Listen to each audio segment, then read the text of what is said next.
You plan to estimate mean body temperature by recording the temperatures of the people in a random sample of 10 healthy adults and calculating the sample mean. How accurate can you expect that estimate to be? So if I pick 10 people randomly and take their temperatures, how accurate would you expect that to be? Okay, why would it not be very accurate?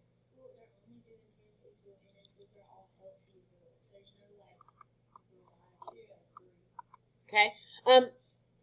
In this case, they are studying typical body temperature for well, that one's not working. I need to reset my computer. Let me do this one. Make this one work. Typical body temperature for healthy adults. So they are studying the typical healthy temperature for healthy adults. So it is okay that they are using healthy adults, but the other part of what you said is exactly why it's not going to be the most accurate. They only pick 10 people, right? So small sample sizes are much more likely to have issues because small sample sizes are much easier to deal with because you don't have to take as many temperatures. But they are much more likely to have issues because if there is one person that has an abnormally high or low temperature there, it can really throw it off a lot in a group of 10. If you have a group of 100, it'd be less likely to throw it off. I would say for this probably not very accurate.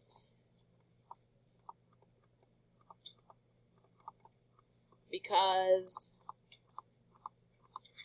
of the small sample size.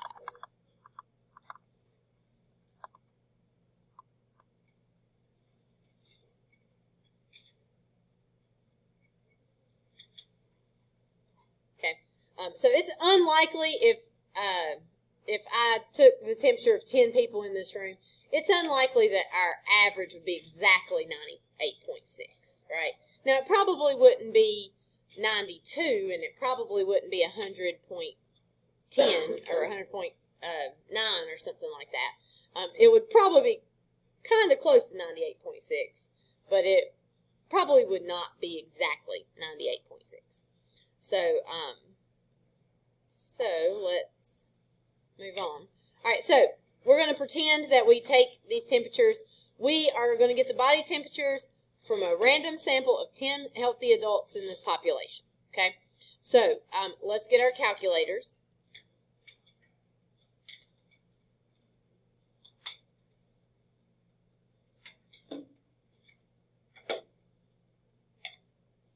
Okay.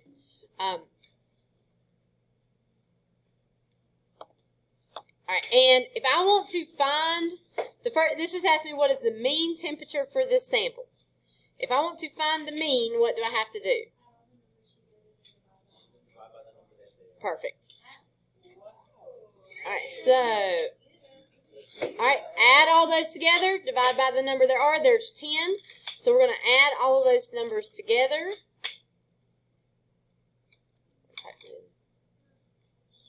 Be careful on how you type them in. I want everybody to do this because adding these 10 decimal numbers and dividing by 10, there's a good chance that some of us are going to make a mistake, right? But if we all do it and half of us or more get one answer, then that's probably the right answer.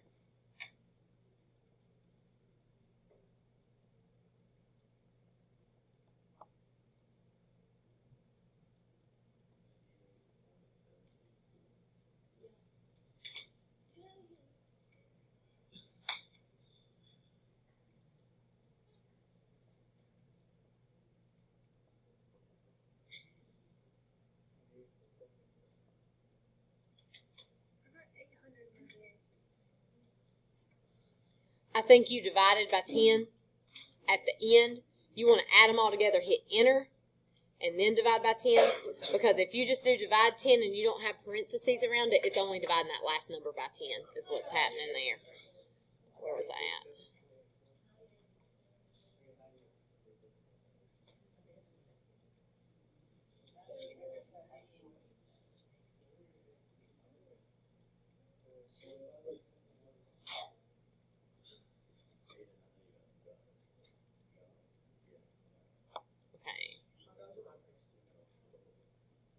All right.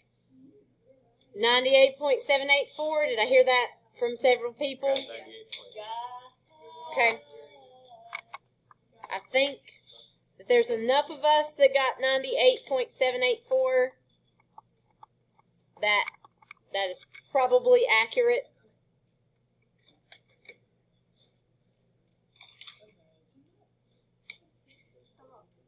Okay, now, so we're getting 98.784 degrees Fahrenheit. If we picked another 10 people randomly, would you expect to get that exact same value? Probably not, right? Because 10 different people, you would have some variation in everybody's temperature. You know, if we took everybody's temperature right now, even though hopefully everybody's healthy and nobody's running a fever, we're not all going to get 98.6, right? It's going to be around that, but it's not going to be exactly 98.6. So, so there's some variation, and so in a different sample, we would not expect to get the exact same value there.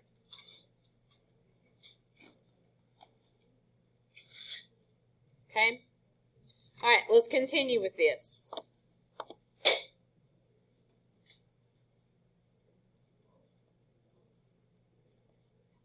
Okay.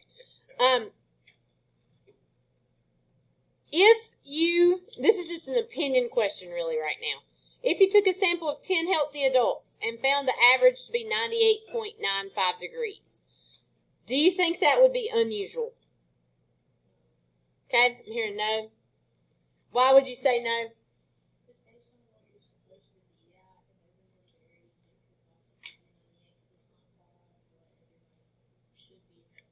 Good. Because if we did 98.95 and subtract 98.6, what we know as the standard, it's only 0.35 off, right? So I would probably say probably not. It's no, it's only 98. I'm sorry, it's only 0.35 degrees away from the standard.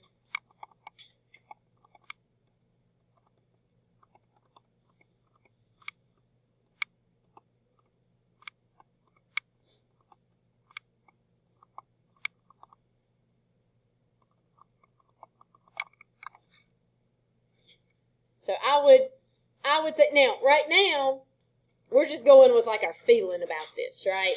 We're just saying that feels okay. That doesn't seem abnormal here. So generally, we try to keep our feelings out of math a whole lot, right? We don't just feel like the answer should be 7 here, so it must be 7.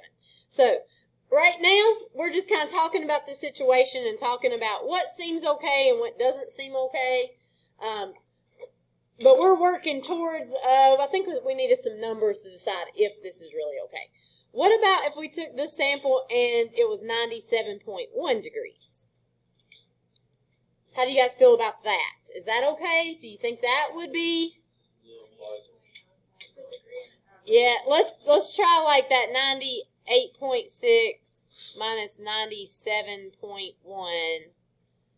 That's a degree and a half off, which is, like, think about it. We don't usually worry about, like, body temperatures being low. It can be a big problem. If you have hypothermia, you can die from that really easily, but it's usually not a huge issue. What we usually talk about is fever, so 98.6 plus 1.5 is 100.1. If you have a fever of 100.1, you probably should stay home from school, right? Technically, I think it's 100.4 that they say you have to stay home, but I would keep my kids home if they had 100.1. So I would say that would probably be unusual. It's a degree and a half away from 98.6 degrees Fahrenheit. That feels a little bit further off, right? Now, I've answered both of these questions with my feelings, and I don't like to do that because I don't like for there to be multiple answers to things on this. That is one reason I'm a math teacher, because if you do bad on a test, you know it's because you missed number 7, number 10, and number 15, and the answer was supposed to be this, and Ms. Hyatt can tell you why the answer was supposed to be this, right? However, you go make a 50 on your English paper, you come back in here and say, oh, Miss Reed just hates me. She doesn't like anything I do. She gives me bad grades on everything, and she gives everybody else good grades. Because English is a lot more subjective to... Now, certainly there's rules for grammar, and she can show you, like, the comma was supposed to go here, or you didn't capitalize the sentence. But whenever it comes to, like, big ideas, it's a little bit harder. Well, in math, we like to quantify things. That's kind of the idea with statistics, is we're trying to quantify this and have numbers to guide what we're talking about, so it's not just how we feel about it. Now, statistics is a weird kind of math. If any of you guys do end up taking stats at the college level, it's a weird kind of math because it's not, like, there's very little algebra in it. A lot of it is sort of like reading and decide if the experiments are set up correctly. And you do have to put into the situation some of your knowledge about the situation, right? So your numbers might tell you something that might not be great. That should be an alarm to you, kind of like it kind of lets you know that there's maybe a problem with your experiment. But we'd like to try to put numbers on this so that it's not just whether we feel like it's good or not. And that's what we'll be doing today. So, what we're going to talk about to use for this is called the margin of error. So the margin of error associated with the estimate of a population mean can be interpreted as the maximum likely difference between the estimate and the actual value of the population. So the key there is it's the difference between the estimate and the actual value of the population for a given sample size. So whenever you are using your, whenever you are doing this, like you're taking a sample, either observational study or an experiment, you are looking at a sample, that's your estimate, but you're trying to explain this in terms of the entire population, right? So whenever we take a survey of everybody's favorite songs for prom, I don't want to know just the people who answered. I'm trying to take that and look at the entire group of people that will be at prom so we can hit ones that people like there. So we are trying to talk about the whole thing. So this is the difference, how far off it would be acceptable, your difference of your estimate to your given sample size. So if you were to use a random sample size of 20 to estimate the population mean, what do you expect would you expect the estimate to be closer to or further away from the actual value of the population mean than if you had used a random sample for size of 10? So if we don't take 10 temperatures, we take 20. Would you expect this to be closer to 98.6 or further away? Probably closer, right? The more people, so let's say that Drew just came from weightlifting and he ran all the way up the stairs and he's hot whenever he gets up here, and we take temperatures and his temperature is reading as like 99.9 or something like that. So whenever his temperature reads high, particularly if you're using like those forehead thermometers, they're really susceptible to that sort of fluctuation. So if we include Drew in the sample and there's only 9 other people, his temperature that's a little bit high is going to bring up the average, right? But if Drew is the only one that's kind of off and we have 20 people, does his high temperature matter as much? Sort of diluted, right? There. So you would expect it to be closer to the actual.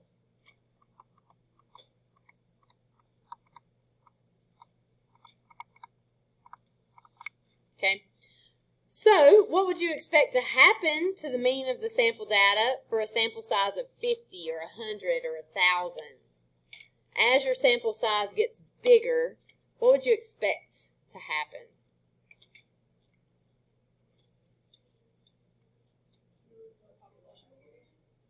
Not the population will get bigger, but your sample is getting bigger. So the population is like if we're trying to estimate average temperature for all human beings in the world, right? So that is a set, that's all people, and it stays basically the same. We won't throw in births and deaths and things like that happening every moment, but it's going to stay pretty much the same. So the population stays the same, but my sample is getting bigger.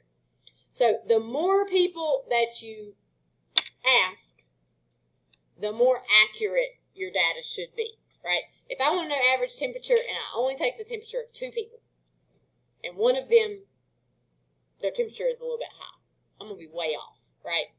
But if I take the temperature of 50 or 100 or 1,000, as my sample size gets bigger, I can expect that that mean will be closer to the real answer, right?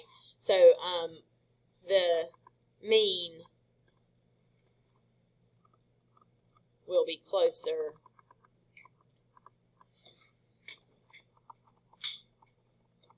to the actual answer.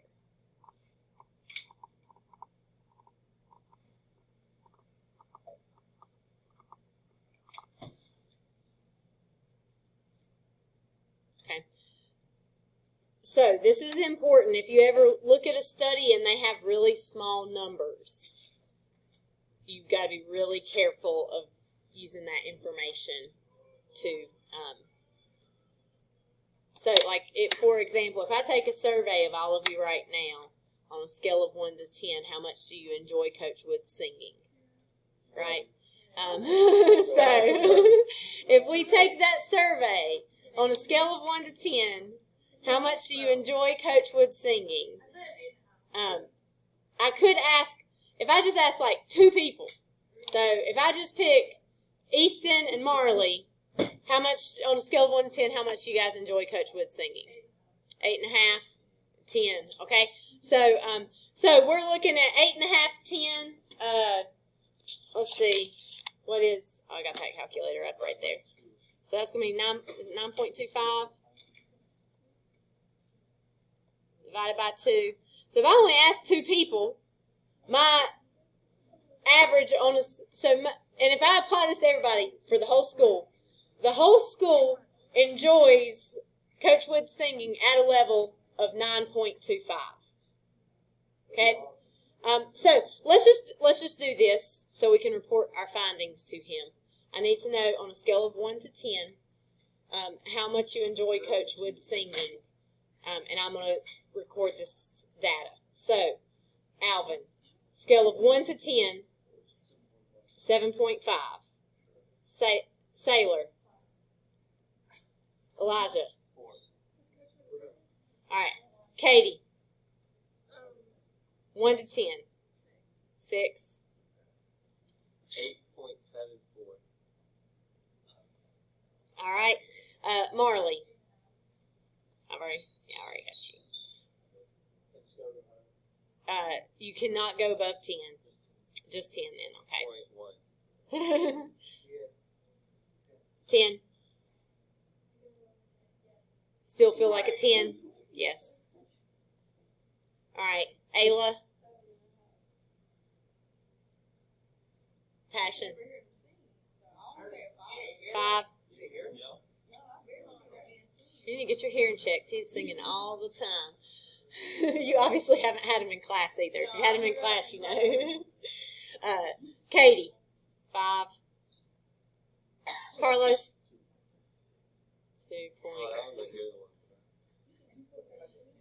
2.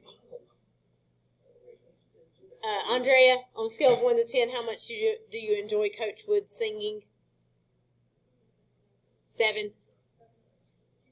All right. Shay.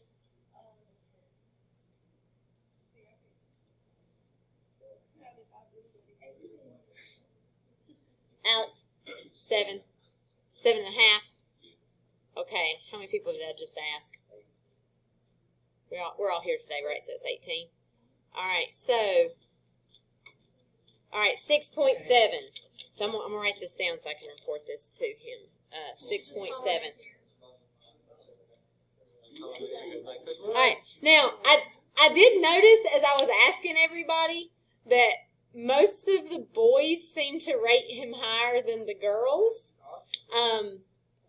So this would be interesting to look at the two samples separately.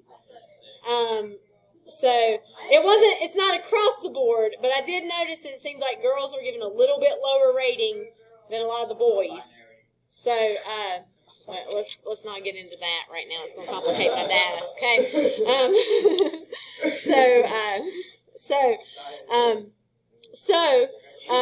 Now, this is a fairly small sample size, right? If we were trying to include all people in the school, then we would need to poll more people, right?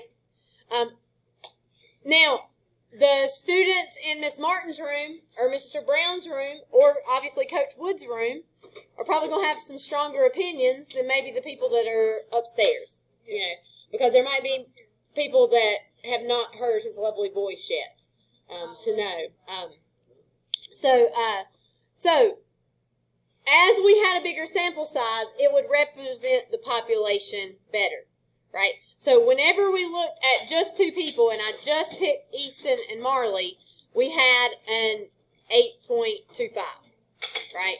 9.25. But when we looked at everybody, it brought it down, okay?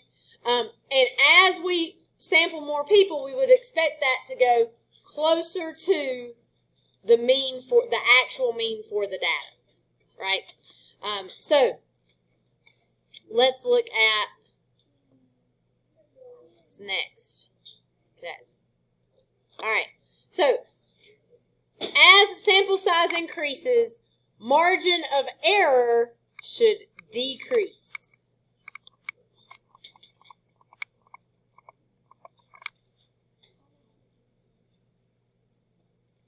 All right, so best I can tell from looking at the standards, they are only going to ask you for a 95% confidence interval, which is a standard of an error where this number right here is 2. Okay? Now, that means what it's going to tell us is the likelihood that our answer was within like 2 standard deviations if we're this far off. So you can do confidence intervals or margins of error with a different level of confidence. Best I can tell, they are going to ask you for levels of confidence of 2, or they might just say, like, they will give you something and ask you about what the margin of error was for that. So in this formula, to get your estimated margin of error, you're going to do 2 times S over the square root of N. S is your sample standard deviation. Okay? N is your number, or it is your sample size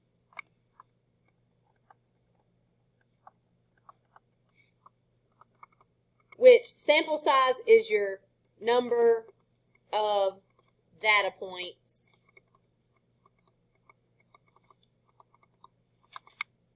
in the sample.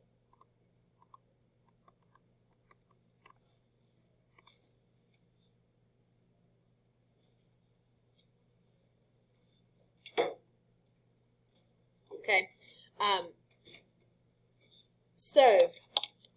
I'm going to flip over to Desmos because it's easier to do standard deviation in Desmos. For this, I'm going to type in those numbers we just had. So 7.5, oh wait, typed it wrong.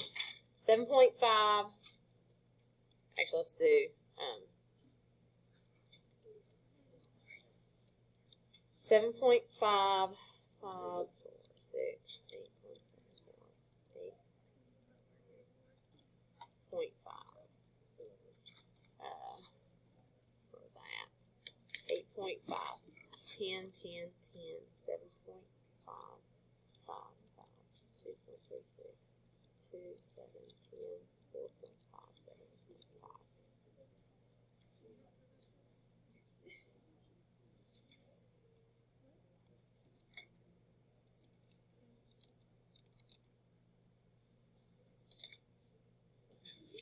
Sorry, so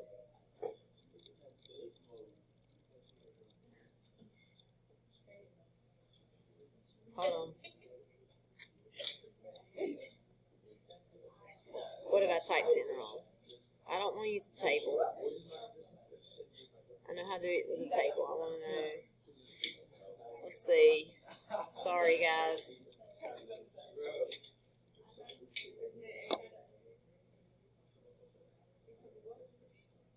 Okay. Oh, I know that went wrong. Okay. Need brackets. Okay. Okay. Something's wrong.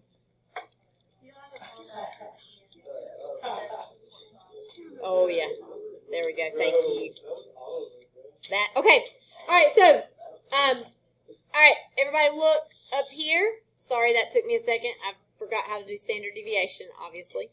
All right. So, what I did is I typed our data in. I typed our data into Desmos. To make a list in Desmos, you just want to use the square brackets, and you want to give it a name. You want to call it, I did W for Coach Wood, but you could do, you know, whatever letter you would like there. And then I just listed all of my numbers with commas in between.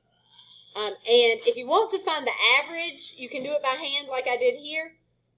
Or if you just type mean of W in, it will find the average. You can see what that is. For our margin of error, we have to have our standard deviation. So to find standard deviation in Desmos, you type STDEV, okay? And that is going to be ST is standard, DEV, deviation. I realize it starts with STD, which is the first thing that you see when you look at that. STDEV is standard deviation. So our margin of error is 2.603. We'll round to 3 decimal places there. So what that tells us is that if we, all right, what this tells us is if we ask the whole entire school how much they enjoy Coach Wood singing on a scale of from 1 to 10, that we could expect the actual answer to be somewhere between 6.7 is our middle, right? But the actual answer might be 2.6 above that or 2.6 below that. So if we do 6.7 plus 2.6, that would be like the highest we would really expect for him to be able to achieve is a 9.3. The lowest I think we might see, here he comes. So,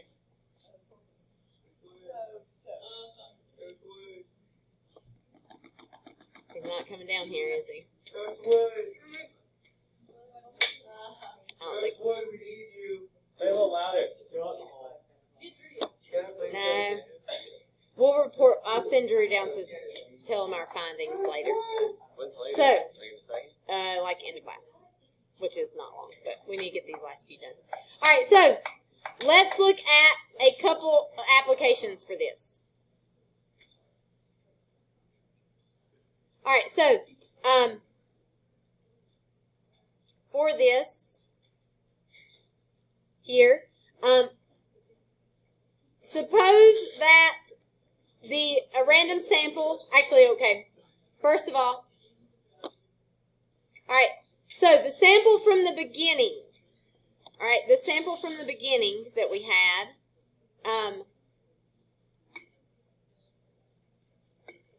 let me type it in real quick for us here.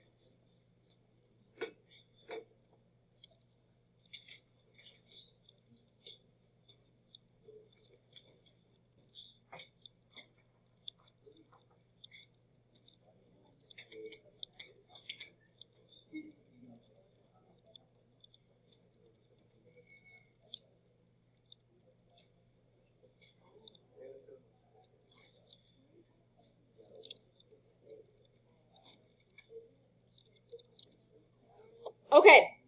All right. So, in order to be able to find, in order to be able to find our margin of error for this, we need the average, which we've already found, and we need the standard deviation, which I just typed in here to Desmos so we could find that.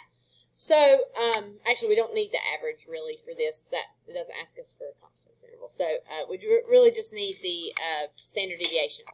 So, for this, our standard deviation, our S over here in Desmos, I found that it is, I'm going to go with 0.616. I'm going to just round to 3 decimal places here. So, my margin of error, I'm going to call it MOE, is going to be 2 times standard deviation, 0.616, divided by the square root of my sample size. How many numbers do I have in that sample?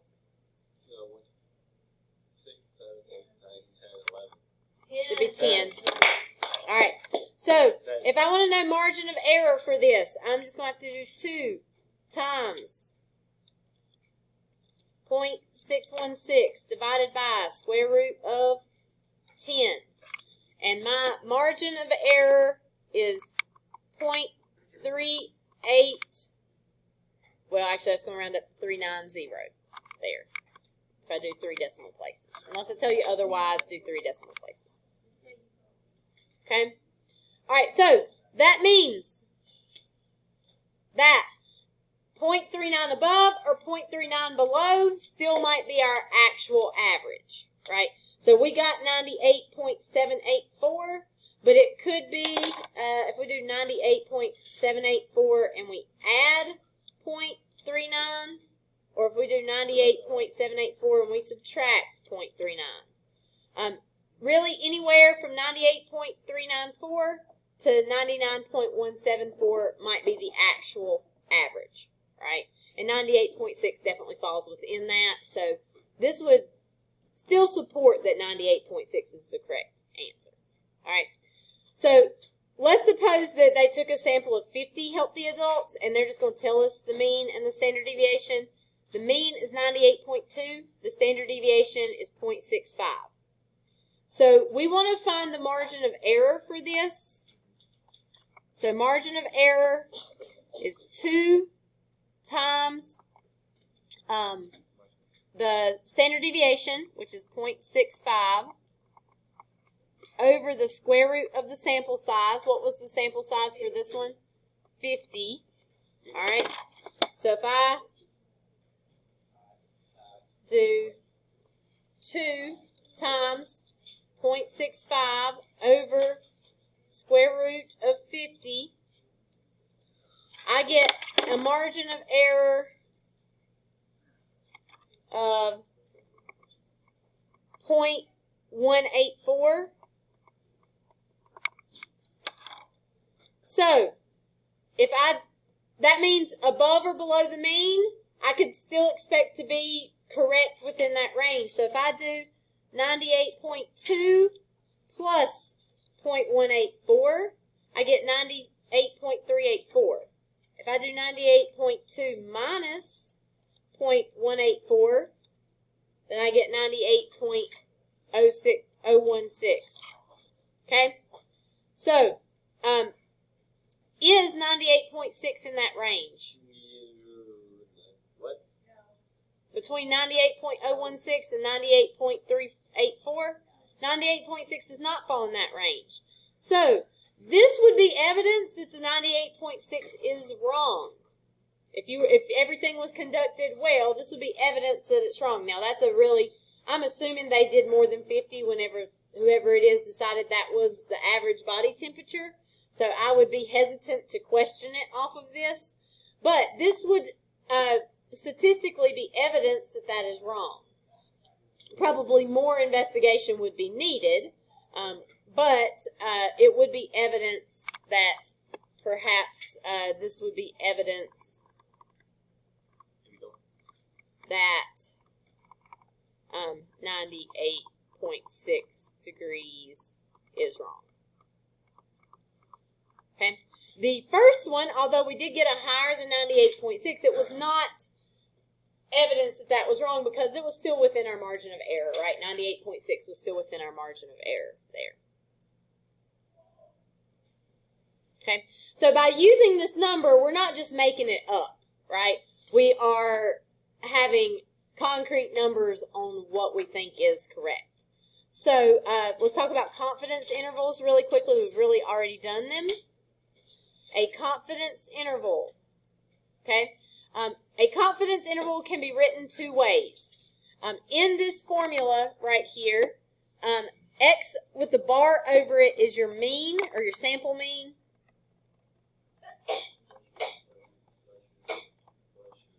MOE stands for your margin of error.